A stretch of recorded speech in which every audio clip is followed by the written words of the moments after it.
Welcome to our YouTube channel. मैं हूं संदीप और आज एक और फिर नई वीडियो लेके आया हूं स्टॉक मार्केट के ऊपर।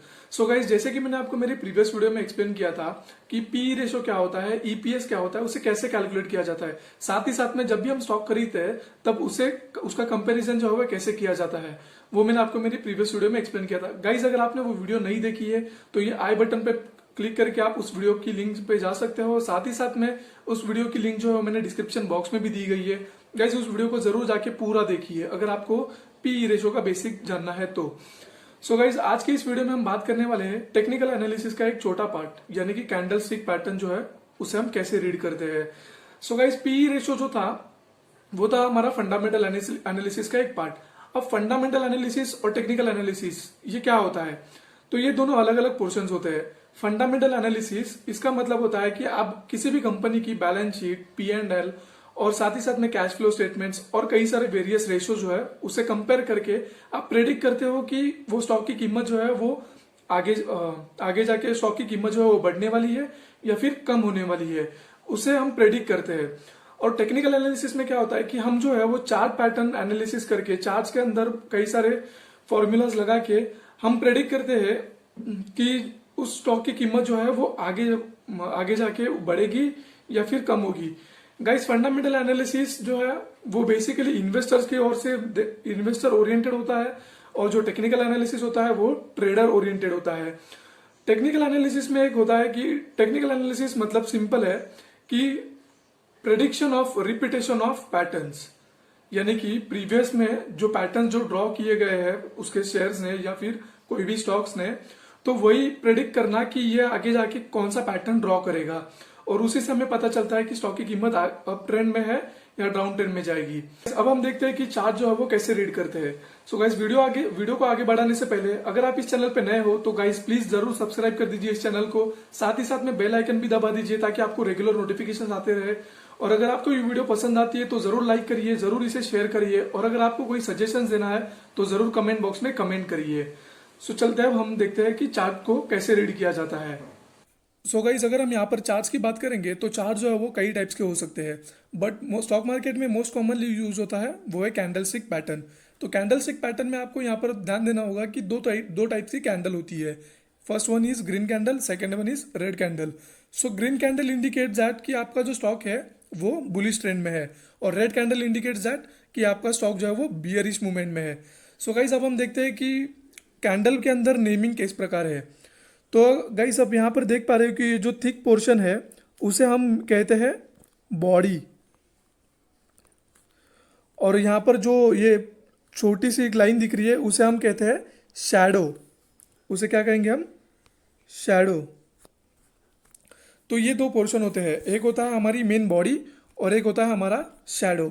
सो गाइस, दोनों कैंडल में बॉडी और शैडो का अलग अलग मीनिंग होता है।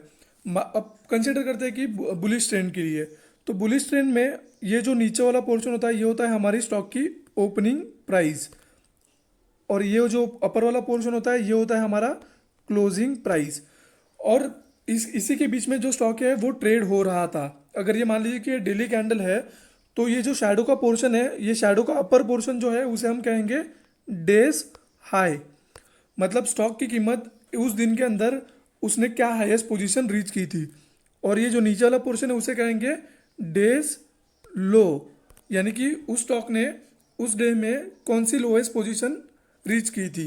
और गाइस, बियरिश ट्रेंड के अंदर पूरा कंप्लीटली ऑपोजिट हो जाता है, यानी कि स्टॉक की कीमत जो है वो ओपन यहाँ पर होती है तो इसे हम कहेंगे ओपनिंग प्राइस और ये जो नीचे वाला पोर्शन है इसे हम कहेंगे क्लोजिंग प्राइस। और साथ ही साथ में जो शैडो वाले पोर्शंस है वो भी सेम इंडिकेट करेंगे। ये जो अपर वाला है उसे हम कहेंगे डेज हाई और ये जो पोर्शन है उसे हम कहेंगे डेज लो, यानी कि स्टॉक ने ओपन किया यहाँ पर, क्लोजिंग किया यहाँ पर और जो स्टॉक ने उसका डेली का हाईएस्ट पोजीशन है वो यहाँ पर रीच की और डेली की लो पोजीशन जो है वो यहाँ पर रीच की। गाइस, अगर हम यहाँ पर वैल्यू हम पुट करके देखेंगे, मान लीजिए कि ये पोर्शन जो है, मान लीजिए कि ये जो ओपन है यहाँ पर 100 पे हो रहा है और यहाँ पर ये क्लोज जो है वो 110 पे हो रहा है और यहाँ पर ये जो होगा वो डेली हाईएस्ट उसका होगा 115 और यहाँ पर डेज लो होगा वो होगा 95। ये इस प्रकार से नीचे से ऊपर जाएगा तो उसे हम कहेंगे बुलिश कैंडल। सेम अभी बियरिश के लिए एक एग्जांपल देखते हैं कि प्राइस के हिसाब से अगर देखेंगे तो क्या होगा। तो अगर मान लीजिए कि ये जो है ये ओपनिंग प्राइस है, तो ओपनिंग क्या हो रहा है यहाँ पर 100 और क्लोज कहाँ पर हो रहा है ये 90 पे हो रहा है। और ये डे हाई कितना बना दिया उसने 110 पकड़ लेते। और यहाँ पर डे लो कितना बनाया इसने 85।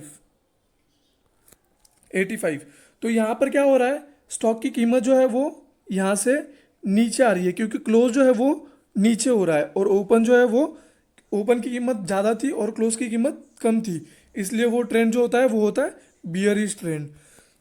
सो गाइस इससे तो हमें पता चल गया कि कैंडल्स को रीड कैसे करना है, यानी कि कैंडल्स की ओपनिंग क्या होती है और कैंडल की क्लोजिंग क्या होती है, यह पता चल गया। अब ये मेन एग्जैक्टली हमारे स्टॉक्स में कैसे रेप्लिकेट करता है ये अब हम देखते हैं। सो ये जो चार्ट है ये हमारा निफ्टी 50 का चार्ट है। निफ्टी 50 यानी एनएसई की टॉप 50 कंपनियों का ये जो कंप्यूट किया हुआ ग्राफ है। तो यहाँ पर जितनी भी रेड कैंडल्स दिखती है वो सभी की सभी होती है वो बियरिश कैंडल्स, और जितनी भी ग्रीन कैंडल होती है वो सभी की सभी होती है बुलिश कैंडल।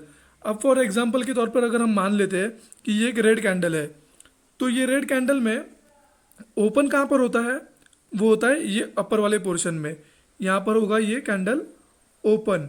और क्लोज कहाँ पर होगा, ये जो नीचे वाला पोर्शन है यहाँ पर ये क्लोज हो रहा है, यानी कि क्लोजिंग प्राइस जो है वो ओपनिंग प्राइस से कम है, इसके लिए उसका ट्रेंड जो था वो था बियरिश ट्रेंड। अगर मान लीजिए कि अब ये नेक्स्ट ग्रीन कैंडल हम कंसिडर कर लेते हैं या फिर ये वाली कैंडल हम कंसिडर कर लेते हैं, तो ये कैंडल में क्या है कि जो नीचे वाला पोर्शन है यानी कि ओपनिंग प्राइस और ये और क्लोजिंग प्राइस, क्लोजिंग यहाँ पर हो रही है, सॉरी क्लोजिंग यहाँ पर हो रही है, तो ये ओपनिंग प्राइस और क्लोजिंग प्राइस ये है। तो अगर क्लोजिंग प्राइस जो है वो ओपनिंग प्राइस से ज़्यादा है तो यहाँ पर जो ग्राफ है वो हमारा होगा बुलिश ट्रेंड में होगा। सो इसी प्रकार से हमें आइडेंटिफाई करना होता है कि ट्रेंड जो है वो अप ट्रेंड कब जा रहा है और डाउन ट्रेंड कब जा रहा है। गाइस इसी में अगर ये मेरा एक एनालिसिस बताता हूँ कि किस प्रकार मैं एनालिसिस करता हूँ। सो गाइस मान लीजिए कि ये जो है वो बियरिश कैंडल है, साथ ही साथ में ये बियरिश और एक बियरिश कैंडल आ गई, अब तीसरी एक और बियरिश कैंडल आ गई। अब जब तक ये बियरिश कैंडल का जो ओपनिंग प्राइस है इसको नेक्स्ट आने वाली कैंडल अगर ओवरलूप नहीं कर देती, यानी कि ग्रीन कैंडल जो बन रही है, बुलिश कैंडल जो बन रही है, वो इसके ओपनिंग कैंडल से अगर एक्सीड नहीं करती तो मैं उसे बियरिश ट्रेंड ही कंसिडर करता हूँ। मान लीजिए फॉर एन एग्जांपल के तौर पर अगर हम देख लेते हैं, ये जो कैंडल है ये कैंडल क्या है, बियरिश ट्रेंड में कैंडल है, और ये कैंडल जो है वो बुलिश ट्रेंड में है। हालांकि उस दिन में उसने बुलिश ट्रेंड दिखा दिया है, बट मेरे हिसाब से ओवरऑल अगर हम ट्रेंड देखेंगे तो वो मैं बुलिश उसे कंसिडर नहीं करता। ये सिर्फ और सिर्फ मेरी थिंकिंग है गाइज, आपकी थिंकिंग जो है वो अलग अलग हो सकती है। ये सिर्फ और सिर्फ मेरा एनालिसिस है कि मान लीजिए कि अगर ये ग्रीन वाली कैंडल अगर इस प्रकार कुछ क्लोज हो जाती तो मैं इसे बुलिश ट्रेंड में कंसिडर कर देता। पर यहाँ पर ये जो ये जो कैंडल है, ये कैंडल जो क्लोज हो रही है वो सिर्फ और सिर्फ यहाँ पर क्लोज हो रही है, जो कि इसको प्रीवियस वाली रेड को ओवरलैप नहीं कर रही है, तो उसे मैं बियरिश के ट्रेंड में ही देखता हूँ। सो गाइज जो आपका जो पर्सपेक्टिव है वो हर एक बार अलग अलग भी हो सकता है, नो डाउट, पर ये कंप्लीट एनालिसिस जो है वो सिर्फ और सिर्फ मेरा एनालिसिस है, ये मैं आपको फॉलो करो ही ऐसे नहीं कहूँगा। आप अलग अलग तरीके से भी अपना एनालिसिस करके अपने ट्रेंड जो है वो डिराइव कर सकते हो और वो आपको करना चाहिए। आई होप दोस्तों आपको इस वीडियो से जरूर पता चला होगा कि चार्ट जो है वो कैसे हम रीड करते हैं। सो गाइस अगर आपको ये वीडियो पसंद आती है तो इस वीडियो को जरूर लाइक करिए, और अगर आपने इस चैनल को अभी तक सब्सक्राइब नहीं किया होगा तो जरूर सब्सक्राइब कर दीजिए, साथ ही साथ में बेल आइकन भी दबाना ना भूलिए। Guys thank you.